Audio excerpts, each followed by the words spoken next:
At the top of a mountain covered by a mist as soft as the sigh of dawn, lived a monk named Rio.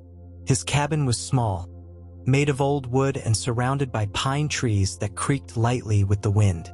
Every morning, Rio would wake up before the sun, light a candle, and sit silently in front of a white stone in his garden. It was not just any stone.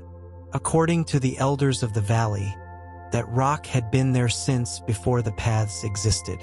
Rio did not pray to it, nor did he ask for anything. He simply observed it, day after day, in the stillness of dawn. Many called him eccentric. "What's the point of looking at a stone?" they would say. But Rio knew something that others had forgotten. Sometimes, to see clearly, you must stop searching. One morning, while the dew still embraced the leaves and the world seemed suspended in its first breath, a girl from the village appeared. Her eyes were sad, as if a storm lived within them. Her name was Aki. "Monk Rio," she said in a trembling voice, "I don't know what to do. Everything in my mind is confusion." The monk looked at her, unhurried. Then he pointed to the white stone. "Sit down. Look." Aki frowned. Was that all? Just look at a stone? But something in the monk's voice, serene like a lake without wind, invited her to stay. She sat beside him. At first, she only saw a rock. Cold, gray, boring. But the silence was so deep that little by little her breathing calmed. Her heart beat slower.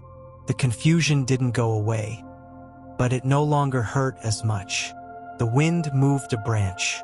The light changed ever so slightly, and in that brief instant, something inside Aki began to quiet. The silence spread like a warm blanket over the mountain. Aki didn't speak, and neither did Rio.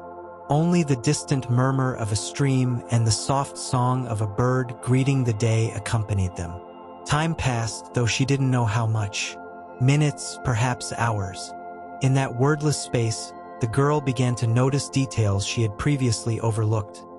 The way the sunlight drew golden lines on the stone. How the shadow of a pine danced gently with each gust of wind. How her own breath echoed in her chest. Then, Rio broke the silence softly. Clarity is not something that is found. It is something that appears when you stop searching for it with desperation. Aki turned her head to look at him. Her eyes reflected the same question that her mind couldn't quite formulate. "Imagine," said the monk, "that you are in a pond, stirring the water with your hands because you want to see the bottom. What happens? The water gets murky," Aki answered, almost in a whisper. Rio nodded. "And the more you stir, the murkier it becomes. But if you stop, if you simply breathe and wait, the water clears on its own." Aki lowered her gaze. Inside her, something slowly loosened, as if the knot of her sadness was finally beginning to untie. "So, do I just have to wait?" she asked, uncertain. Rio smiled gently. "It's not just about waiting. It's about trusting that silence knows the way back to you." "Entonces, solo tengo que esperar? Pregunto dudosa. Rio sonrió con ternura. No es solo esperar. Es confiar en que el silencio sabe el camino de regreso a ti." The monk's words settled on Aki like a feather touching the ground without making a sound. They weren't an immediate solution. They weren't a quick answer. But they were truth. And that truth had the slow rhythm of the seasons, not that of clocks. She looked at the stone again. It no longer seemed boring. It was simple. And in that simplicity, there was something she was beginning to understand, though she couldn't explain it. Rio gently stood up and walked into his cabin. After a moment, he returned with a steaming wooden cup in his hands. He offered it to Aki. "Jasmine tea," he said. "It calms the heart." Aki took it gratefully. The warmth of the cup was comforting, and its aroma reminded her of quiet summers spent with her grandmother before everything changed, before the world seemed so confusing. "Sometimes," Rio said, sitting down beside her again, "clarity doesn't come like a lightning bolt. It doesn't arrive with force. It comes like this tea, warm, serene, and slow. But when it enters, it softens everything." Aki drank in silence. She felt the warmth spread through her body, slowly. It didn't solve her problems, but something inside her, something small, like a seed, began to bloom. And that seed was called peace. "And what if tomorrow I feel lost again?" she asked, still holding the cup. The monk closed his eyes and murmured, "Then you sit again, you look again, you breathe again. Is that all?" "That is all. Clarity is faithful. It always returns, if you know how to wait for it." The mist began to lift, revealing the soft outlines of the forest and the rounded shape of the distant hills. Aki felt that something inside her was also clearing, though she couldn't put it into words. Monk Rio stood up slowly, stretching his thin legs like bamboo branches. "Come," he said with a nearly imperceptible smile. "I want to show you something." Aki followed him down the hill, along a barely visible path through the grass. The ground was damp, and the song of the birds was the only sound that accompanied their steps. They walked in silence, unhurried. Rio didn't speak, and that made Aki hear everything more clearly. The crunch of the leaves, the rustle of the wind, her own breath. They reached a clearing where there was a small pond. The water was so still it looked like a mirror. As she approached, Aki saw her reflection on the surface. Her eyes, her expression, and something else. Something more serene, more open.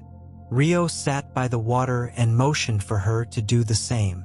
"This pond," he said, "isn't in a hurry to reflect. It just waits. And when the wind stops, it shows everything as it is." Aki looked at the water. Her reflection moved with a slight breeze, but gradually it returned to stillness, as if even the pond knew how to breathe. "Clarity isn't forced," Rio said, gazing at the horizon. "It's allowed." Aki closed her eyes. She didn't want to understand with her mind, but with her heart.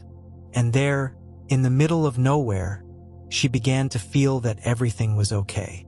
Not because the problems had disappeared, but because she was no longer fighting against them. She simply observed them, like a white stone, like a calm pond. The sun had already climbed above the trees, tinting the pond with golden reflections. Aki remained seated, still, as if time had stopped just to allow her to feel. Rio broke the silence, not with words, but by pointing to a leaf floating on the water. It was turning slowly, carried by an almost invisible current. "That leaf," he said softly, "doesn't fight against the water. It surrenders to the movement. That's why it doesn't sink." Aki watched it. It was true. The leaf seemed free, even without moving on its own. "And what if I sink?" she asked, with a slight tremor in her voice. "What if I can't let go of what weighs me down?" The monk nodded in understanding. "Then touch the bottom," he replied.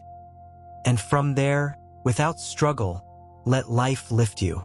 She looked at him, confused. "Is touching the bottom good?" "Touching the bottom is not the end," Rio said.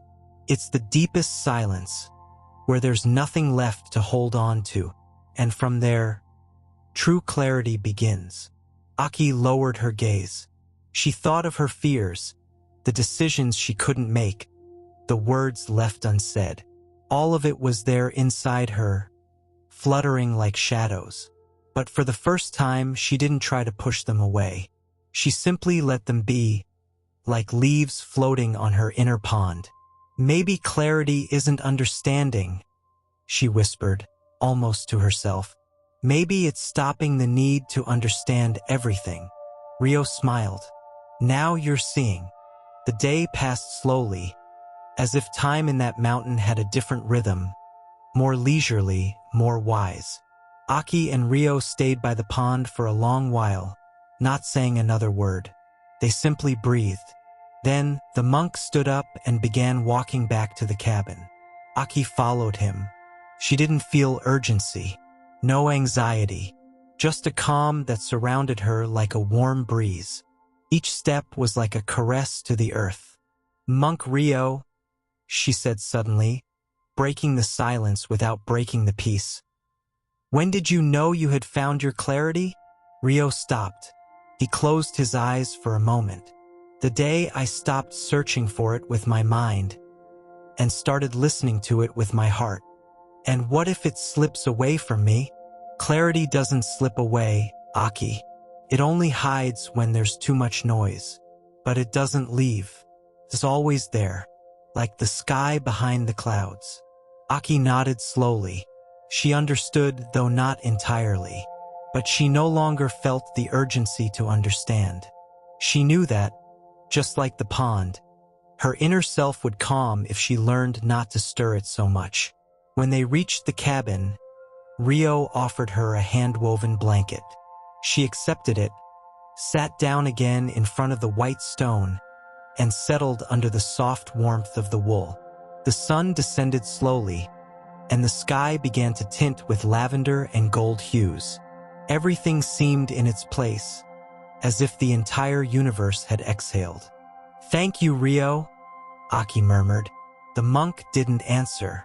He simply sat beside her in silence, because he knew that some thanks don't need words, only presence. The night descended with soft steps, covering the mountain with its dark, starry cloak. The air was cooler, but Aki didn't feel cold. She felt the warmth of the earth beneath her, the comfort of the blanket, and the silence, that silence so full of meaning. The candle in the cabin flickered, casting dancing shadows on the wooden walls. Rio remained there, sitting with his back straight and eyes half closed, as if listening to something she still couldn't hear. "Can I stay tonight?" Aki asked without opening her eyes. "Of course," he replied. "Sometimes, to find out who we are, we just need a place where we're not asked to be anything." Aki slowly reclined, letting the blanket cover her up to her neck. The fatigue embraced her, but it wasn't a burden. It was an invitation to let go, to surrender to sleep like a leaf to the river. "Tomorrow I'll return to the village," she murmured. "But something will be different." Rio nodded without needing to say more. What mattered wasn't that everything changed outside, but that, inside her, a new clarity was beginning to bloom. A clarity that didn't shout or demand. That didn't say do, but feel. That didn't push, but whispered, "I'm here. I've always been here." And so, with a lighter heart and a calm mind, Aki closed her eyes. The distant song of an owl was the last thing she heard before surrendering to deep sleep. A sleep without images, without confusion. A rest made of silence and light. Dawn arrived quietly, like a flower opening in the dark. The golden light came through the cracks of the cabin, gently touching Aki's face with a sweetness only things that ask for nothing in return possess. She slowly opened her eyes. She didn't feel in a hurry to rise. Her body rested, her mind calm, and her heart, for the first time in a long time, at peace. Rio was already awake, preparing tea. The white stone remained there, unchanging, as serene as ever. But now Aki saw it differently, not because the stone had changed, but because she had learned to look with clarity. She took the cup in her hands and smiled. "Thank you for not teaching me anything," she said, looking at him with tenderness. The monk looked at her with understanding and nodded. "And you? Thank you for learning without effort." They didn't embrace. They didn't need to. Aki knew she would carry that calm with her, that, amid the noise of the world, she now had a quiet corner inside herself where she could always return when needed. That corner had no name. It had no shape. It was simply presence, simply clarity. And with slow but steady steps, Aki descended the mountain, knowing that no matter how confusing the path became, clarity would always be waiting for her, right there where silence begins.